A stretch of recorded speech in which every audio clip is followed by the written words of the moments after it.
karmic child is similar to DNA dominance, where the karmic spirit overtake and mask the divine entity that you are planned to be. We must grasp the concept that it is possible to divert the spirit of the child to become a divine child, but it requires the child to be out of the energy of the karmic parent.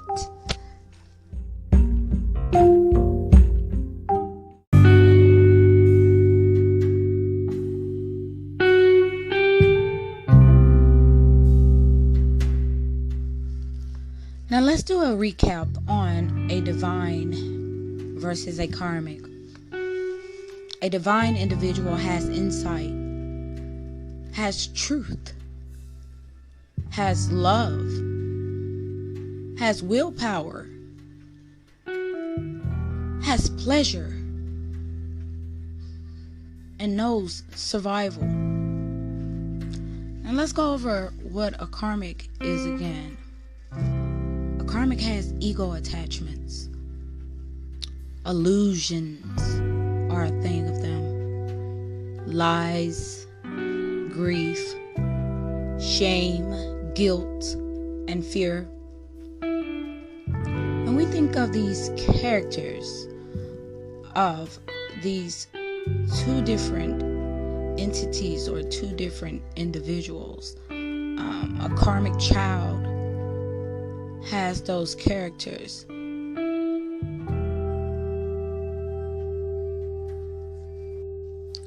Now, once again, these karmic characters that these children have, or this child,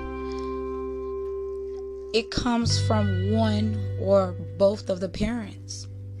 It's possible for someone to be divine and have a child by a karmic, or in worst cases, both individuals could be karmics. But either way, those sparks that occur between those two individuals creates a karmic child. The bondage alone, the toxicity of pleasure and passion. Now, once again, I'm going to go over a recap on what the spark would be like with a divine partnership or a divine intervention. That spark with those twin flames. That's what I'm going to call it, twin flames, that karmic relationship. This divine spark will start with being in the present moment. You will find yourself in awareness and appreciation of that moment. There will be truth and passion and compassion. There will be determination and commitment there, along with the pleasure. And knowing that you are fit to be at that moment, at that time, then that's a divine intervention. So at that time, you'll find yourself with a divine child. This child will be a very peaceful child, maybe no crying or less crying. You will see the child probably have awareness early after birth. You will see the child have an understanding and wisdom early in life. The child will know how to love and play gently with others. And that child would have determination and know how to resolve with resolutions as they learn how to survive and have joy in that. That's a divine child, but that's a completely different episode. We'll talk about that later. Now we're on the karmic child. This karmic child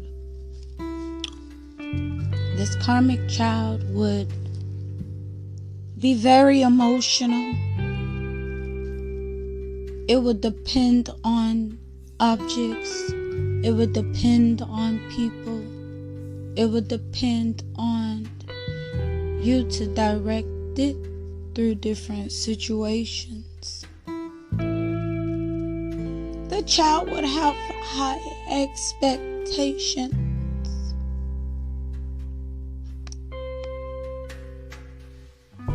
It will be indulged in illusions, have distorted perceptions.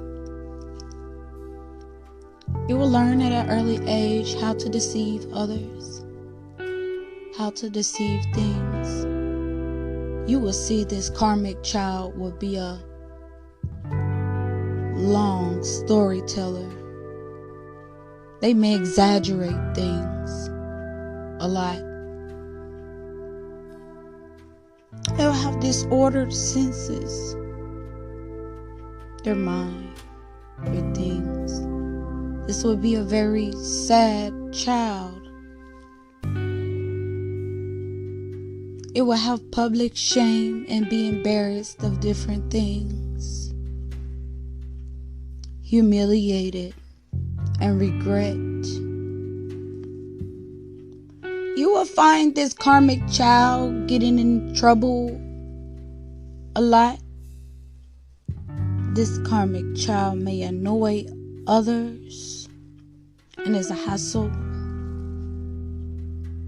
You may find that this karmic child is in pain a lot or harm themselves, crying and regretting and wrongdoing. There are high expectations of crime when you have a karmic child.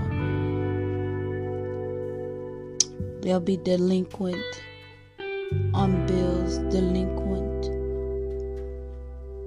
on loans. When they are young, they will have misconduct. While they're grown, they will have misconduct.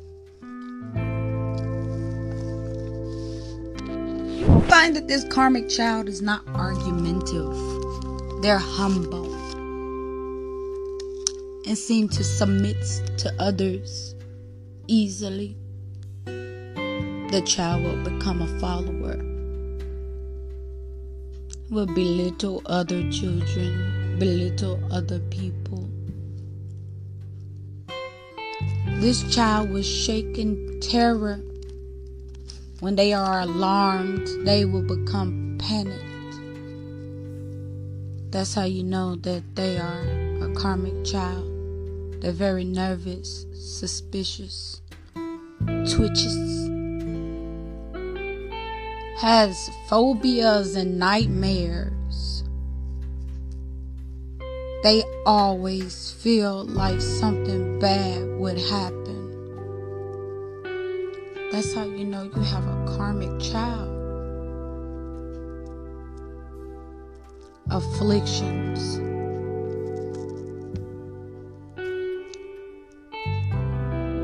guilt, and just overall negativity that you will always get from this karmic child, because that's what they were born into. Now, while you have this karmic child, you'll find either the child or yourself in setbacks, delayed news. You won't be able to think clearly. You will have creative blocks. The child will be a creative block.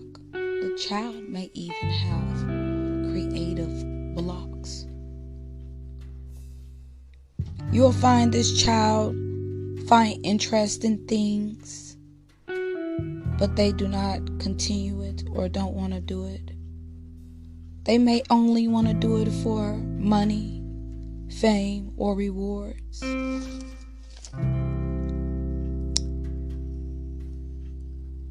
This karmic child will not look at different perspectives. They will lack mindset. They'll cause you to have money troubles. Or of course they will end up being the type to have money troubles. No financial security, no financial learnings. This karmic child will lack focus. They will be easily distracted. Have bad finances. This karmic child will not like to study. They don't want to study. They get angry about skills and routines. This karmic child will be stuck in the past about things. Always want to bring up the past. Naive and unrealistic. Just immature even at an older age. Developmental delays. A karmic child is a very unstable, emotional child. They like arguments and disharmony and dysfunctional families. Because when you have a divine child, you will find that that child is bright and enthusiastic. A sweet, loving, and creative child, intelligent, tells the truth, argumentative. The child is studious and reliable when it's a divine child. It seeks knowledge and is helpful to others. The divine child enjoys simple pleasures of things and people and is protected by other children.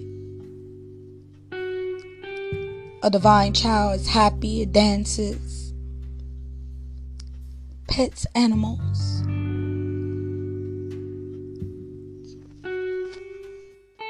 Now these patterns can continue with a karmic child. Like I said from the beginning, it's very possible to divert this child to a divine child, but it takes that child to be around a divine parent. Because if it's around a parent that's karmic, it's going to continue its karmic ways. And like I said, a karmic relationship or a twin flame relationship starts when it could start by something as simple as two individuals having the same thinking pattern. Or it could be something as simple as, oh yeah, you like strawberry ice cream? Oh, I like strawberry ice cream too. Wow.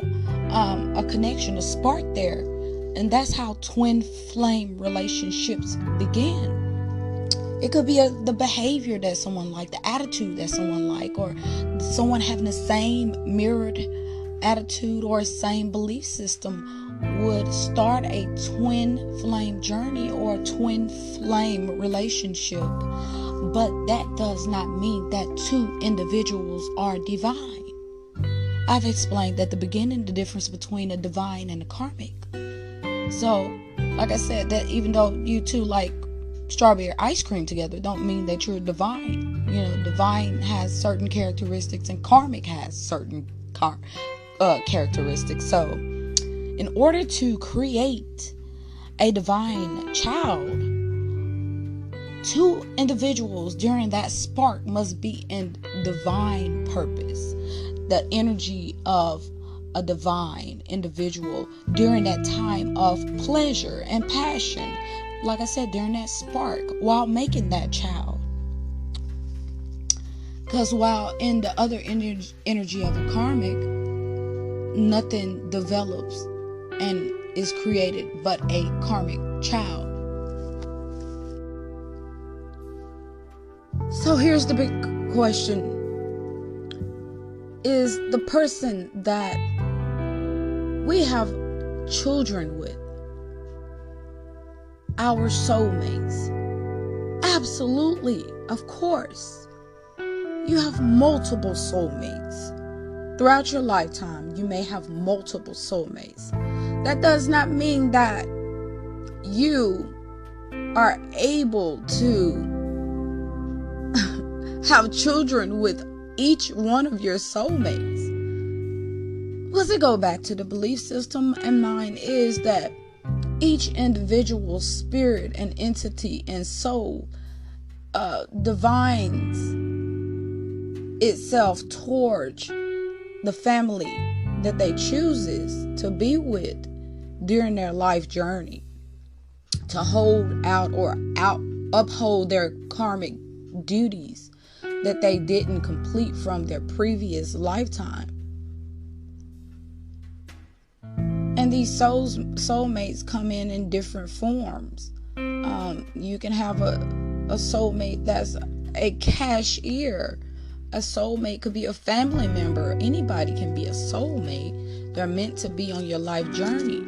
But that spark that occur to create a divine or a karmic child is solely for your and their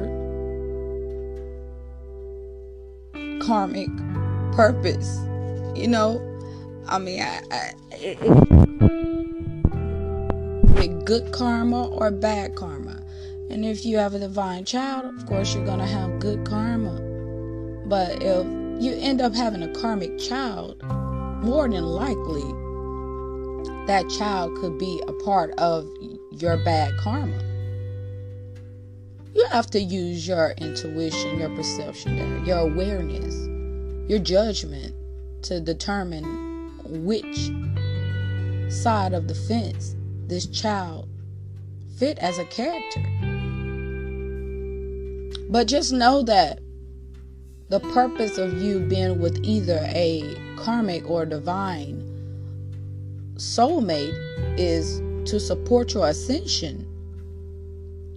It's to open you up to understanding and acceptance of something. It's a contract. It's a commitment that you made with the universe prior to you coming with your own spark, with your parents, of course. Past life situations, you have to clear karma. It may be a partner that supports you during your soul journey, or someone that you can give support to, someone that you can get life experiences with and learn something. It's totally for your ascension. So any person, even though it may seem like it's a regret or it's,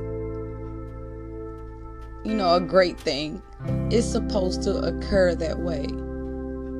It's a karmic lesson, a good karmic lesson or a bad karmic lesson. But either way, this is the good part. Oh yeah, this is the good part, because as human we have this choice. You take that choice and you learn that lesson with the choice.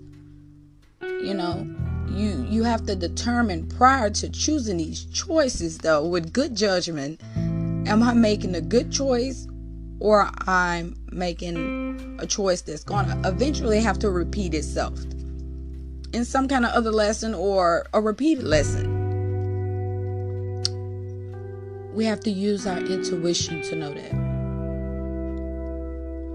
Use our cosmic energy and be in the present moment and be in peace in order to get those answers that you need. I say it like this. I totally planned my child, so I was in the divine state during the creativity of making my child. I was in good insight. I was in the present moment in peace when I made my child. I had clear understanding and truth and compassion with that spark of that moment, and understanding that I knew what I was creating at that moment. And I was determined to do it with my pleasure. And I wanted to fit in with the survival of the fittest and know that I was a human being able to make that decision and hopefully get good results out of that. And during that time period, my partner was in that same spark. I mean, along with myself, he was there to bring me so much peace and pleasure. He used to sing to me. You know, we were happy. We were understanding and standing in our truth of that moment. And know that it was a part of our divine purpose, even if a child came out of that moment. Which, like I said, we planned. We were satisfied with the results because we continued with planning.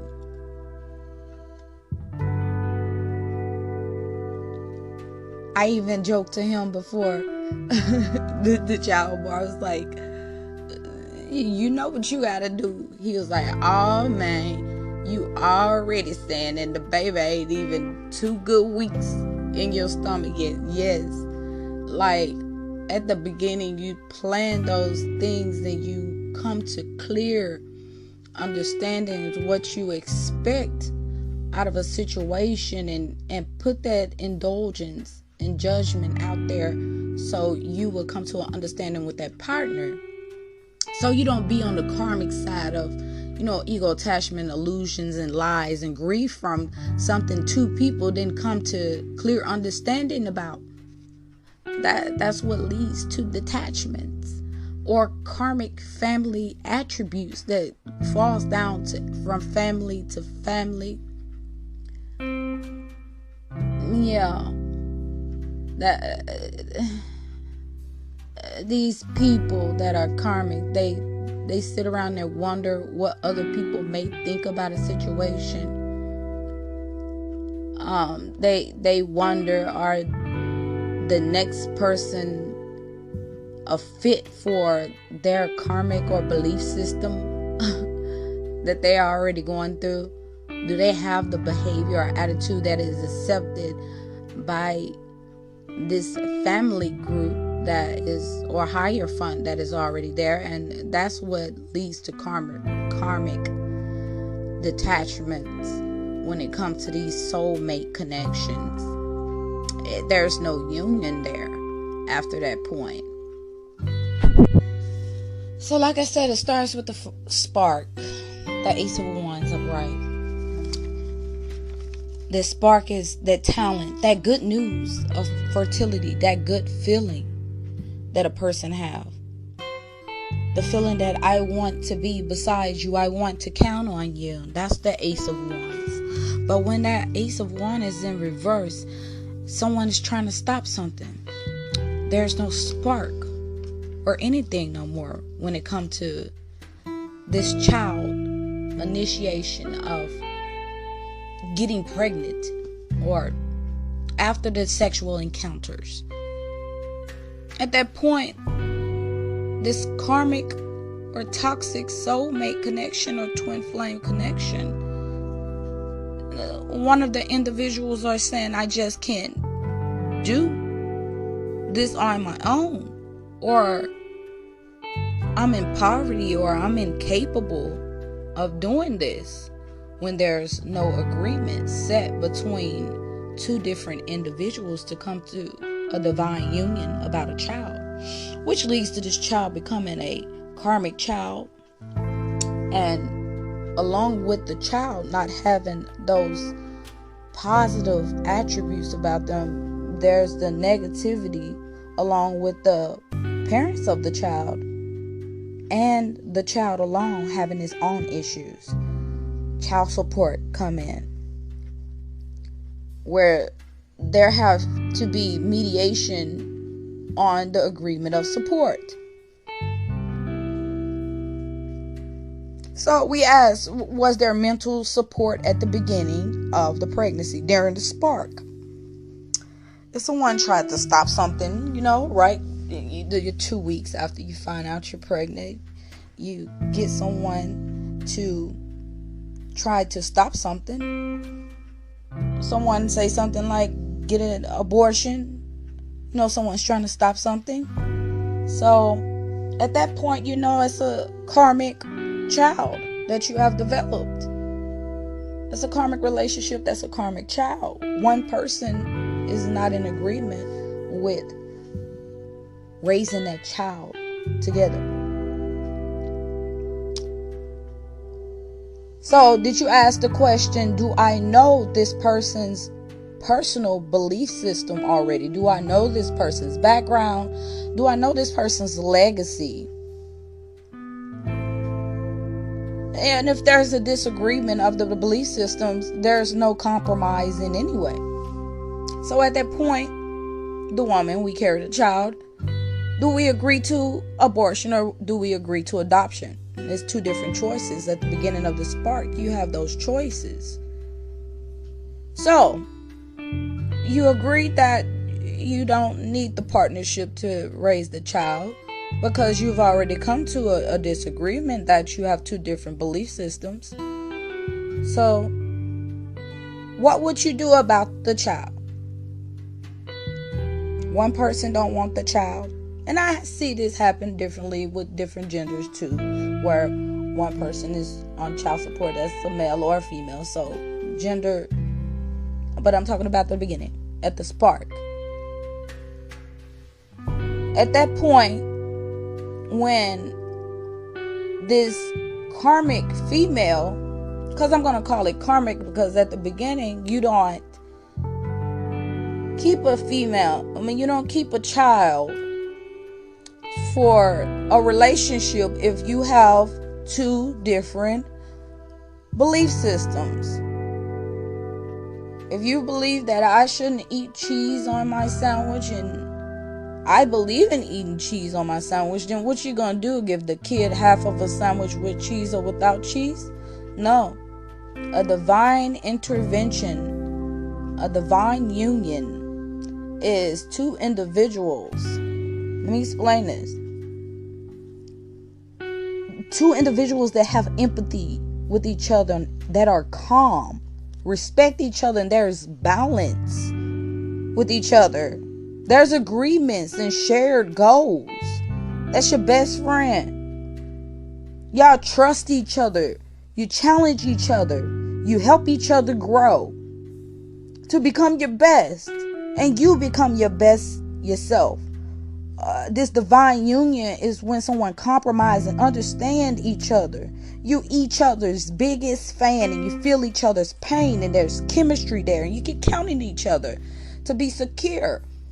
If there's no divine union that way, that's a soulmate connection. If there's no soulmate connection there, divine union there, the relationship from that point of the spark is forced.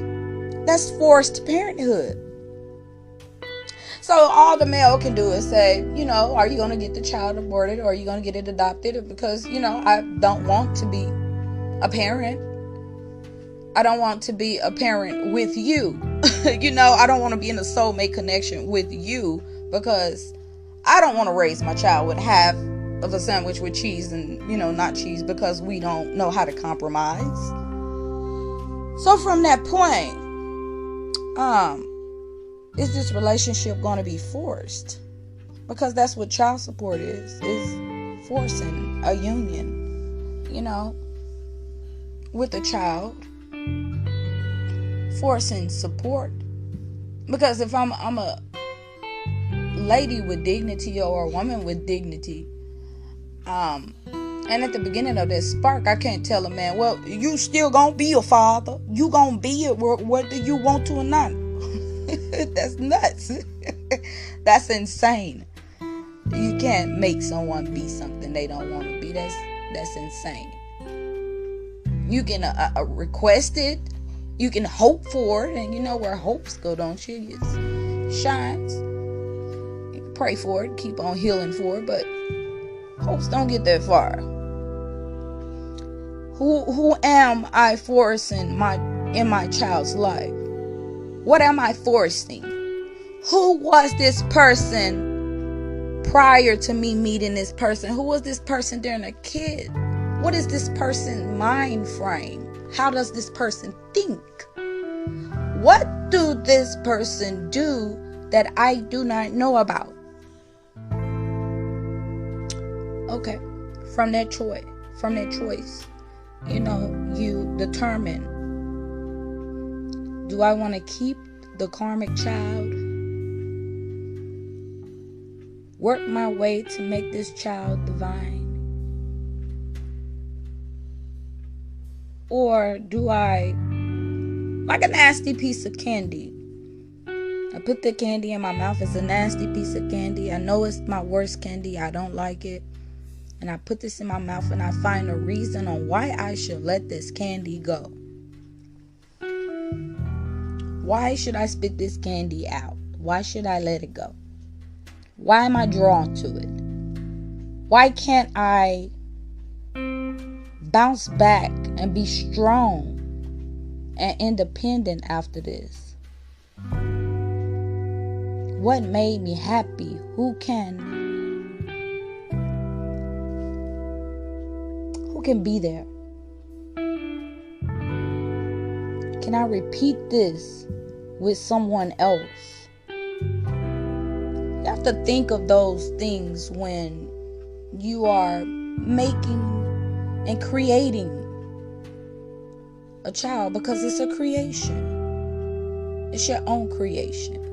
It's your own mirror. It's who you look at to determine your own divine purpose.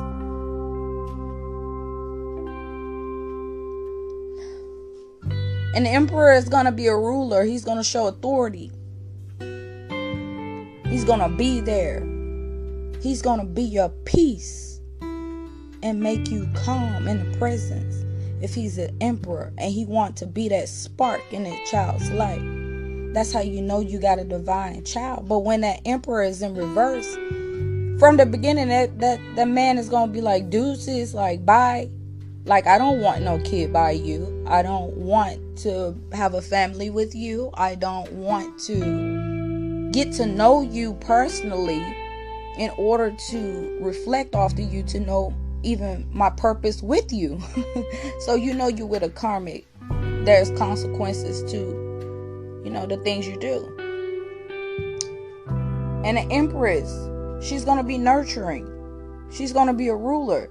Because an empress in reverse is going to be an absent parent. And an absent parent don't always have to be one that, that's there, not there indefinitely. An absent parent could be a parent that works too much. An absent parent could be a parent that doesn't sit and communicate and do creative projects with their child. So there's many ways that you can be an absent parent. That empress in reverse will be that way. They won't have an understanding with their child because they're karmic themselves. So in order to have surety that you're going to have a divine child, you must be in a divine state. You must be in a divine state at all times, but you must ensure that you are in a divine state while you are being creative and making a child.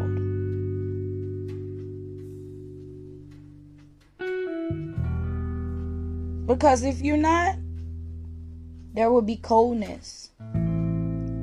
Even if you didn't stop something at the beginning with abortion or adoption, you will be stopping something. You will be stopping creativity to develop into a queen and a king, because they cannot get out of reverse from being a page.